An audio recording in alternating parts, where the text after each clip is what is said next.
There's a quiet danger sitting in millions of medicine cabinets across America. It doesn't look threatening. It doesn't come with a warning siren. In fact, it often comes in a small, familiar bottle, something you've probably taken for years. Maybe your doctor prescribed it once. Maybe you picked it up at the pharmacy because someone said it was safe. But here's what most seniors are never told. Some of the most commonly used pills after age 60 can quietly increase your risk of heart attack, stroke, memory loss, falls, even kidney damage. And the scariest part? Many people taking them feel completely fine until one day. They're not. I remember a patient of mine, Robert, a 72-year-old grandfather, sharp mind, loved gardening. He came to see me after a sudden dizzy spell that caused him to fall in his kitchen. Thankfully, he wasn't seriously hurt. But when we reviewed his medications, something stood out immediately. He wasn't on anything dangerous in the traditional sense. No rare drugs. No experimental treatments. Just a few very common pills. The kind millions of seniors take every single day. Within weeks of adjusting his medications, removing one particular pill and replacing another with a safer alternative, his dizziness disappeared. His energy improved. His thinking felt clearer. He told me, "Doc, I feel like someone turned the lights back on." That moment stayed with me. Because what happened to Robert isn't rare. It's happening quietly every day, to good people who trust that if something is sold over the counter or prescribed routinely, it must be harmless. Today, I want to talk to you honestly and calmly about something very important. 3 of the worst pills seniors should never take without serious caution and in many cases should avoid entirely. And just as importantly, 3 safer, smarter alternatives you should consider instead. This is not about fear. It's about protection. As we age, our bodies change. The liver processes medications more slowly. The kidneys filter differently. Blood pressure regulation shifts. The brain becomes more sensitive to chemical changes. A dose that was perfectly fine at 45 can become risky at 75. And yet, prescriptions are often renewed automatically.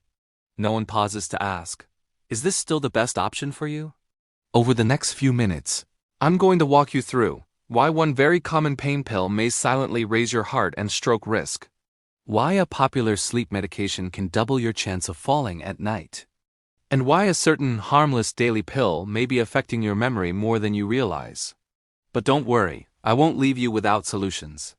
For every risky pill we discuss, I'll share a safer alternative, supported by medical science and real-world experience. Options that protect your heart, your brain, and your independence. And I urge you stay with me until the end. The 3rd pill we'll talk about is the one I see harming seniors most often. And almost nobody suspects it. Your health after 60 isn't about taking more medication. It's about taking the right medication, and sometimes it's about knowing what to stop. If you or someone you love is over 60, this could be one of the most important conversations you hear this year. As we grow older, our bodies become more sensitive to medications. What once worked smoothly at age 45 can behave very differently at 70. The liver slows down. The kidneys filter less efficiently. The brain becomes more responsive to chemical changes, and this is where problems quietly begin. Let's start with the first pill I worry about most in seniors. Non-steroidal anti-inflammatory drugs, commonly known as NSAIDs. These include medications like ibuprofen and naproxen. They're everywhere, sold over the counter. Taken for arthritis, back pain, knee pain, headaches.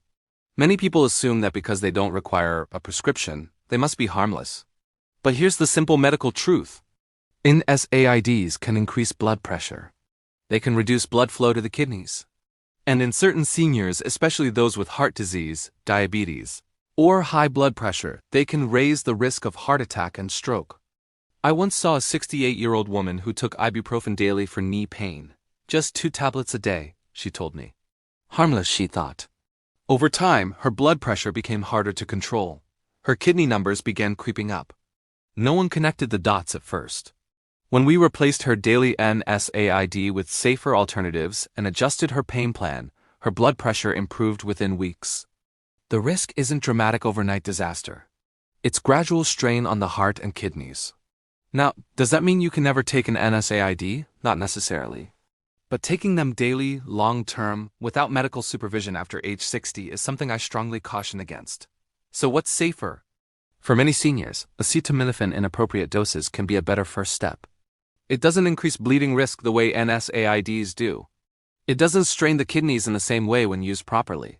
Even more powerful than that, though, are non-pill strategies. Targeted physical therapy, anti-inflammatory diets, weight management, and topical treatments that act locally without stressing the whole body. Sometimes the best replacement pill isn't a pill at all. Now let's talk about something that breaks my heart because it seems so innocent. Sleep medications. Drugs like zolpidem, often known by the brand name Ambien, are commonly prescribed for insomnia. Many seniors tell me, "Doctor, I can't sleep without it." I understand. Insomnia is miserable. It affects mood, memory, and energy. But here's what most people aren't told clearly enough. These medications don't create natural sleep. They sedate the brain. And in seniors, that sedation can linger into the morning hours. That lingering effect increases fall risk. And after age 65, a fall is not a minor event. It can mean a broken hip, hospitalization, loss of independence. Beyond falls, sedative sleep medications have been linked to confusion, memory issues, and even increased risk of dementia when used long-term. The aging brain is more sensitive to anything that depresses its activity. I remember a retired school teacher who came to me worried about her memory. She had been taking a nightly sleep pill for nearly 5 years. When we slowly tapered it and replaced it with behavioral sleep therapy techniques and safer options like low-dose melatonin, her clarity improved. Not overnight, but steadily. Many seniors think poor sleep means they need stronger pills. But often, what they need is better sleep rhythm support, consistent bedtime routines, light exposure during the day, less caffeine after noon, and calming evening rituals that retrain the brain to sleep naturally. Now the third pill is one almost no one suspects: proton pump inhibitors. Medications like omeprazole, commonly sold as Prelosic. These are used for heartburn and acid reflux. And for short-term treatment, they can be very effective. But many seniors stay on them for years. Here's the issue. Stomach acid isn't just there to cause discomfort. It helps absorb important nutrients like vitamin B12, magnesium, and calcium. Long-term suppression of stomach acid can contribute to nutrient deficiencies, bone thinning, and possibly even increased infection risk. I've seen patients with unexplained fatigue who turned out to have B12 deficiency linked to long-term acid suppression. I've seen recurrent infections in people whose natural stomach defenses were weakened. Again, these medications are not evil. They are powerful tools when used correctly and for the right duration. The problem is long-term, automatic use without reassessment. Medicine should never be on autopilot. In the next section, I'm going to show you what to take instead and, more importantly, how to build a daily routine that reduces your need for these risky pills in the first place. Because true senior health isn't about reacting to symptoms. It's about creating a body environment where those symptoms become less frequent. And what I'm about to share could change the way you think about your medicine cabinet forever. Now let's talk about what you can actually do instead. Because simply removing a pill without a plan is not responsible medicine. The goal is not to leave you suffering. The goal is to protect your heart, your brain, your bones, and your independence while still managing pain, sleep, and digestion effectively. Let's go back to chronic pain for a moment. If you've been relying on daily NSAIDs for arthritis or back pain, the first step is not panic. The first step is strategy. Pain after 60 is often driven by inflammation, stiffness, weak supporting muscles, and reduced circulation. That means pills alone will never fully solve it. One of the most powerful replacements for daily NSAIDs is structured movement. I'm not talking about intense workouts. I'm talking about consistent, gentle strength training and mobility exercises. Even 20 minutes a day of resistance band work or light weight-bearing exercise can reduce joint pain significantly by stabilizing the muscles around the joint. I've seen patients cut their pain medication in half within months simply by strengthening their legs and improving balance. Topical anti-inflammatory creams can also be effective because they act locally, without circulating through your whole body the way oral NSAIDs do. For many seniors, this simple switch reduces kidney and heart strain dramatically. And then there's nutrition. An anti-inflammatory eating pattern rich in leafy greens, berries, fatty fish, olive oil, nuts can lower systemic inflammation over time. It's not instant. But over weeks and months, it changes the chemistry of your body. Sometimes the safest pill is on your plate. Now let's talk about sleep.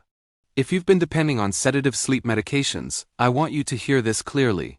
Your body still knows how to sleep. It may just be out of rhythm. The brain runs on cycles. As we age, melatonin production naturally declines. Instead of sedating the brain forcefully, many seniors benefit from very low-dose melatonin taken at the right time in the evening to gently nudge the body back into rhythm. But even more powerful than that is something called sleep conditioning. Going to bed at the same time every night. Waking at the same time every morning. Getting morning sunlight within 30 minutes of waking, avoiding screens an hour before bed. Keeping the bedroom cool and dark. These sound simple, almost too simple. But the brain loves predictability. I had a 74-year-old gentleman who insisted he couldn't sleep without his pill. We worked together for 8 weeks. We gradually reduced his medication while building a strict sleep routine. It wasn't perfect at first. There were rough nights. But by the 3rd month, he was sleeping naturally most nights and felt clearer during the day. And here's something many seniors don't realize. Deep sleep improves memory consolidation. So when you reduce sedative sleep drugs and restore natural sleep cycles, your brain often feels sharper. Now about acid reflux and long-term proton pump inhibitor use. Before automatically refilling that prescription, it's worth asking, why is the reflux happening? Large evening meals. Eating within 2 hours of lying down. Excess caffeine. Weight around the abdomen increasing pressure on the stomach. Even certain trigger foods like spicy or highly processed meals. For many seniors, elevating the head of the bed slightly, finishing dinner earlier, and reducing trigger foods significantly reduces reflux symptoms. Sometimes stepping down from a strong acid blocker to a milder medication under supervision is possible. Sometimes short-term use is all that's needed. And this is where I want you to lean in for a moment.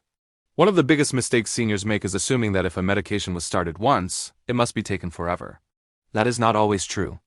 Every medication should be reviewed at least once a year. Ask your doctor, do I still need this? Is the dose still right? Is there a safer option now? Medicine evolves. Your body evolves.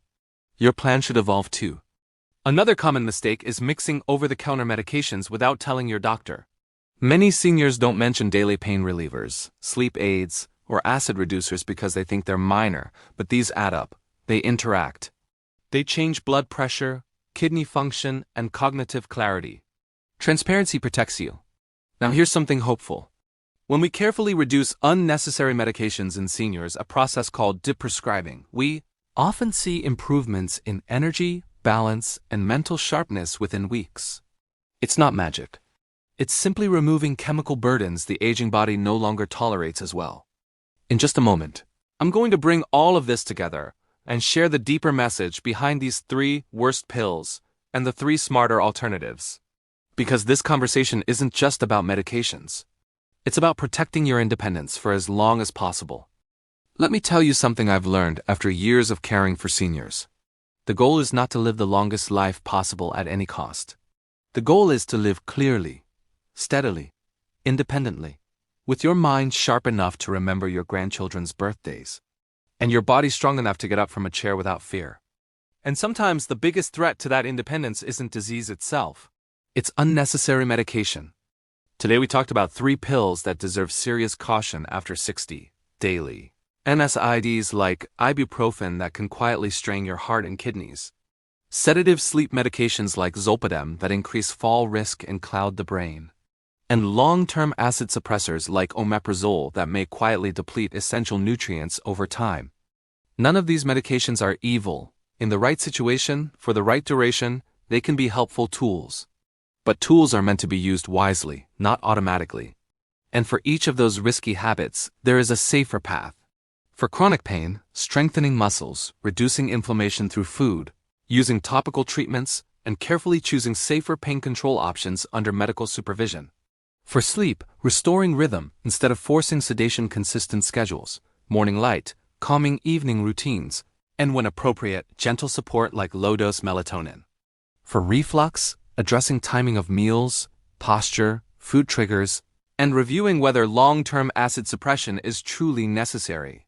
Here's the deeper truth. After 60, your body becomes more intelligent, but also more sensitive. It communicates clearly when something is off.